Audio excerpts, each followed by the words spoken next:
Hello guys, आपल्या मराठी कम्युनिटीसाठी आपण आज हा व्हिडिओ घेऊन येतोय. आजचा आपला टॉपिक आहे स्मार्ट बाईंग कशा पद्धतीने करायची.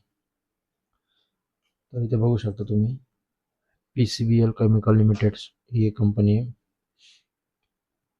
PCBL chemical limited. इथे बघू शकता एक पॅटर्न क्रिएट होत आहे. फॉलिंग ट्रेंड, ज्याला आपण डाऊन ट्रेंड असं पण म्हणतो, तो एक इथे चालू आहे.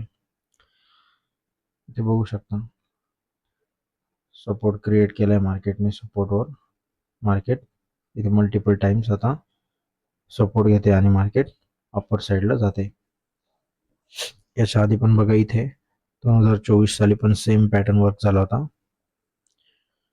ते सपोर्ट घेत होतं मार्केट आणि ज्यावेळेस फॉलिंग ट्रेंड ज्यावेळेस ब्रेक झाला त्याच्यानंतर मार्केटने एक चांगली रॅली केली वरती. सेम पॅटर्न इथे पण होतोय. तर आपली जी ट्रेडिंग स्टाईल आहे ती फॉलिंग ट्रेंडला ज्यावेळेस मार्केट ब्रेक होतं त्याच्यानंतर 1 2 4 6 महिने मार्केट ज्यावेळेस इथे कन्सोलिडेट करेल त्याच्यानंतर जे ब्रेकडाऊन असतं तिथे आपण एंट्री घेतो. साधारण एक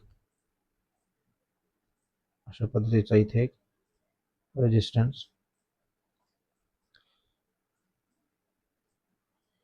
त्याच्यानंतर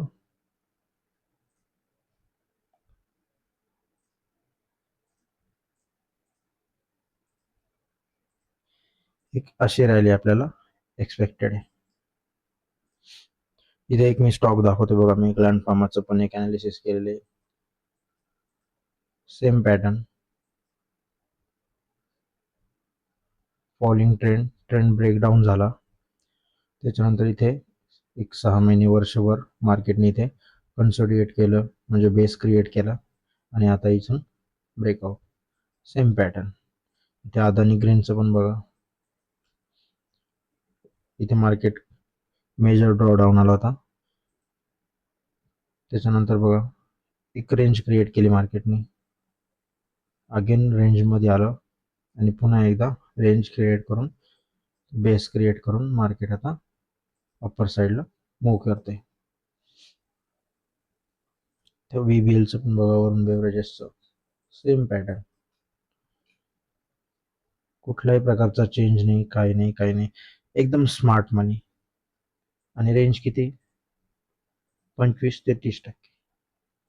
इथे 13%. इथे बघा 35%. Same concept. ग्लँड फार्मा इथे रेंज बघा 40%. Same concept. इथे बघा रेंज 25%. सेम. ऍक्च्युली आपण इथे एक ट्रेड घेतलेला होता या लेवलला.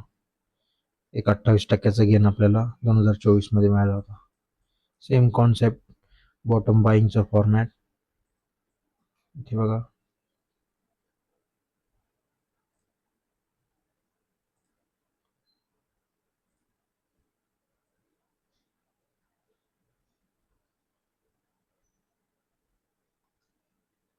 या पद्धतीने असू शकते.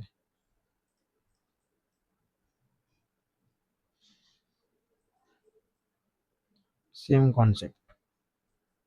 Rounding bottom pattern.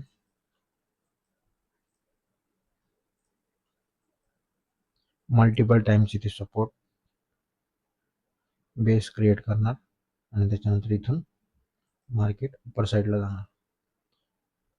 26 जून 2026, साधारण 6 महिने. 27 पर्यंत मार्केट इथे बेस क्रिएट करू शकतो आणि त्याच्यानंतर मग इथून रॅली मिनिमम 25%, तिथून पुढे वरती अजून. अशा पद्धतीने आपण स्मार्ट बाईंगची कॉन्सेप्ट या ठिकाणी रन करतो.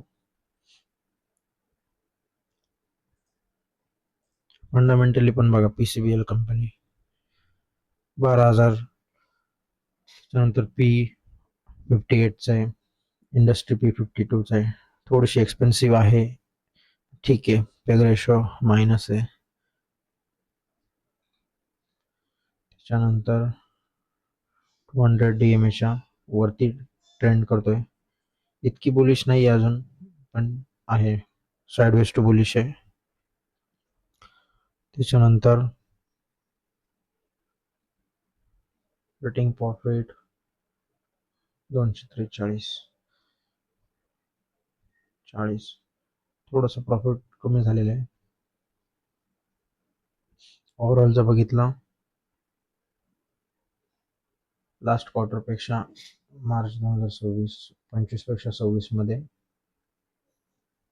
नेट प्रॉफिट कमी झालेलं आहे. ऑलमोस्ट 50% कमी झाला आहे.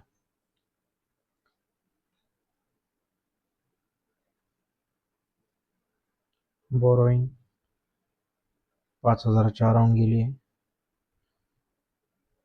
रिझर्व पण वाढत आहे. बोरोईंग खूप जास्त आहे कंपनीवर. CWIP 566, ठीक आहे. ROC बघा 8%.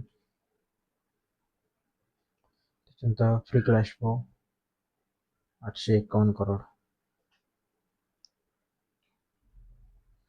शेअर होल्डिंग पॅटर्न बघू 53, 5 आणि 10. 28% पब्लिककडे, बाकी स्ट्रॉंग हँडकडे, म्हणजे अराउंड एक 70% स्ट्रॉंग हँडकडे आहे. ओव्हरऑल ठीक आहे. एक 70%, 60-70% ठीक आहे फंडामेंटल.